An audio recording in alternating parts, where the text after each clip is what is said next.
Hey there folks, and welcome back for another shaving video. Today we're going to use Stirling Baker Street, and many of you may recall this scent profile I should say was previously made by Strop Shop, which no longer makes soaps, and according to Stirling's website they were so kind as to fork over some information on this. I'm guessing the scent profile, and it has been resurrected under the Stirling brand. And this is a very interesting soap. It's got juniper, I think bergamot, jasmine, patchouli. It's a very interesting, there's some brightness in it, a little bit of spice. It comes together for me rather nicely. Good scent strength, about, I'd say about a 7. It's fairly robust in scent strength. The cost is superb. 5.8 ounces for $13.10, which is $2.25 an ounce. Absolutely, excuse me, fantastic. And today we're going to use our Stirling Kong brush to load this Baker Street, and we'll see how it goes. And I don't expect anything unusual from a Stirling soap, because you know it's a great soap, and for your money it's hard to get better. I'm going to just be honest with you. That's the way I feel about Stirling. You know, your dollars really are stretched a long way with this soap, because on a quality basis I don't really see how anybody can have an argument. This is a great soap. The question is going to be, do you like the scent? And they have a lot of soaps, so you're going to find something you like, in my view. But boy, is this quality stuff. It usually produces that really silky lather. This is a tallow lanolin based soap. It's just great stuff, and I'm happy that Stirling has brought this back, and thank you to the folks at Strop Shop who allowed them to. It's very nice of them. So looks like we've got a good load here. Let's get the rest out of the tub here, and then we will get ready to get going. Stay tuned. Oh, and I forgot to mention, we're going to use the Parker variant today. We'll get back on our Murgrass versus Rockwell success comparison tomorrow, but today we're going to try the Parker variant. So just a moment, let me wet the face. We'll come right back. All right, and here we go with our Baker Street. Really unique scent, in my opinion. I like it. I picked up the aftershave as well. Just really nice stuff here. And as usual, it produces the type of lather that, you know, I like, which is just really nice, silky, slick, really good performing soap here, folks, for friggin' $2.25 an ounce. Wow, that's outstanding. And I'm always super happy when I can get a great product for not a lot of scratch. That makes me quite happy, because you know, I've spent enough as it is. Quick note about rebranding. I'm going to do a little rebranding because evidently some folks have trouble spelling evangelist, which I can understand. It's not a term people use every day. So instead of sending me email to tsevangelist@live.com, send it now, and that feels great, by the way, to chris@ileather.com. Put it right there for you, chris@ileather.com. We'll be doing a little rebranding on that, just to make it easier for you folks. And boy, that feels nice. I got this set on for, or I have this set on for, I should say. It feels really nice, this razor. I like that. 4 feels pretty doggone efficient, but not overly so. The soap, of course, you know, the way it's performing, no brainer. I knew it was going to be great before I even, you know, popped the top on the tub. It's Stirling. It's going to be great.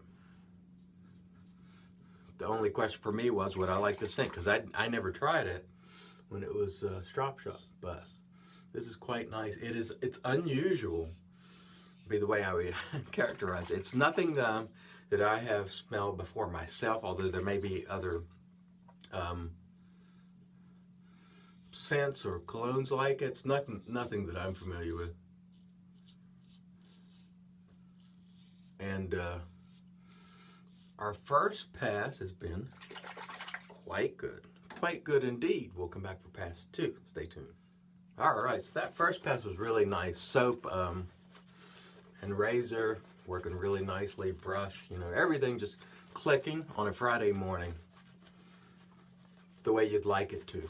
And this is part of the reason why I really enjoy this hobby. It just really gets your day off to a wonderful start, or at least it does mine.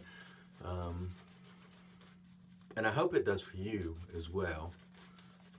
Because let's face it, you go to work and you face adversity, and a lot of times, and which is, that's part of life. Life is not a bunch of people whistling zippity-doo-dah all the time. I mean, there are problems. Especially if you're the type of job where you're a problem solver, you're a police officer, or a doctor, or, what have you. It can be rough. So when you're shaving in the morning, this is your 15 to 30 minutes, whatever time you take, to just spend it on yourself. And you don't have to worry about anything else. Now, I share it with you. I share mine with you just about every day. And I enjoy doing that. But for those of you who are just shaving, this is your time. This is your shave. So embrace that 15, 30 minutes, whatever time you take. And I recommend that you take your time. On these videos, I try to speed it up a little bit for your sake, so you don't have to sit through a 20-minute video. I try to keep it under 15. Sometimes it goes longer if I'm talking about something, but I don't like the videos to be tremendously long for your sake. However, if you are shaving and you do it your way and take your time and enjoy yourself, and hopefully you're really able to just take a few minutes for yourself, because if you've got a family and children and all these other things, even if you don't, you have other responsibilities.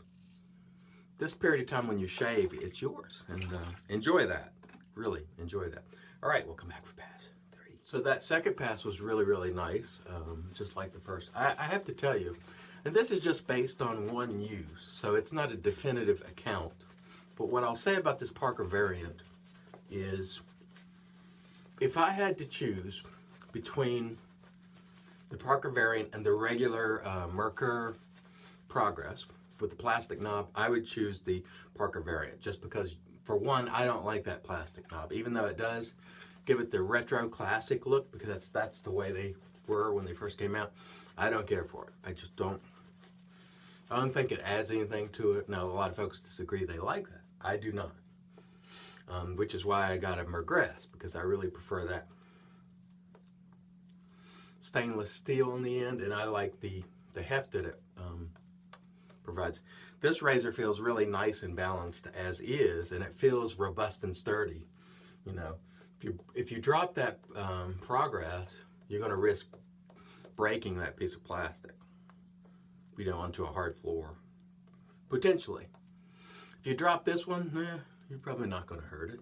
I can't guarantee you won't, but it's a stout build, and it feels secure in your hand. It's got some knurling here. It is not aggressive knurling, but it is it's there, so it gives you a little more grip. For me, folks, as I've said many times, grip has just never been a problem for me. I hold on to the razor. I don't think I've ever dropped a razor or one has slipped out of my hand during a shave. I'm not sure why that's important to people. As you can see here, my hand is wet. I have never had, even with Edmund Jagger with no lines, the chrome, it's never been a problem for me. I just hold on to the razor. I don't know why that's such an issue, but some people may like that feel, that just the feel of grip and the feeling that it's secure. I don't know. And some people, maybe they actually, maybe they feel like the razor feels like a wet trout if it gets water on it, if there's no grip. It's entirely possible. But for me, grip has never been an issue. It wasn't with the Merkur Murgrass or Progress. It's not with this one. So for me, it really doesn't matter much. Knurling is sort of an aesthetic feature for me. It sort of adds to the looks of a razor. I don't worry at all if a razor is smooth. It just doesn't bother me. But you may feel very strongly that you need knurling and grip. And so this one has it. And all around, it just feels like a nice, sturdy build to me.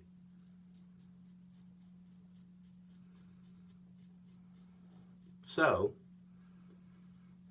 I've been happy with the shave this guy provided me today.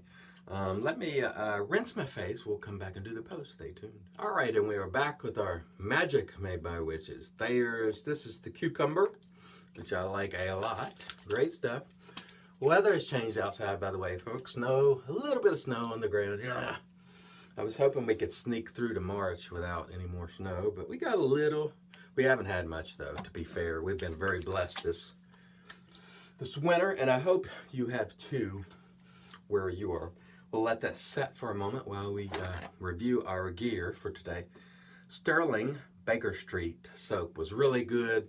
It's the excellence you expect for Stirling at a great price. They're not holding you over the barrel, you know, asking you to fork over $4 or $5 an ounce, although they easily could because it's plenty good enough.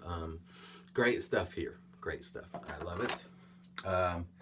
Stirling Kong, one of the first affordable big knot synthetics, still doing its work in stellar fashion. I enjoyed that. And, of course, our Parker variant razor, which I will be doing a comparison video with the Murgrass after I'm finished with my Rockwell versus Murgrass series. I enjoyed this today. It felt good. It provided a great shave. There's no need to avoid this if you want an adjustable razor or if you like the Merkur Progress. You may want to check this one out. As far as I know, the only person who has these available right now is GeoFatBoy at ShaveNation.com. So if you want one, go check it out. Okay, and now we get to the Baker Street Aftershave, which is, of course, same scent profile as the soap. This is, what is it? I think I wrote it down for you because I keep forgetting. $12.95. When I talk about Stirling aftershaves, I'm like, well, it's between $12 and $15. $12.95.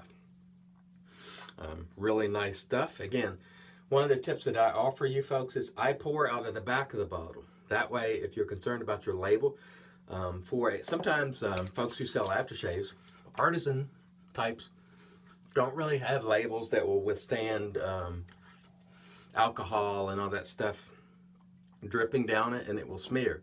If you pour out the back of the bottle, you don't have to worry so much about it dripping and ruining your label if you're concerned about that. If you're not concerned about that, then do whatever the heck you want. It's no problem.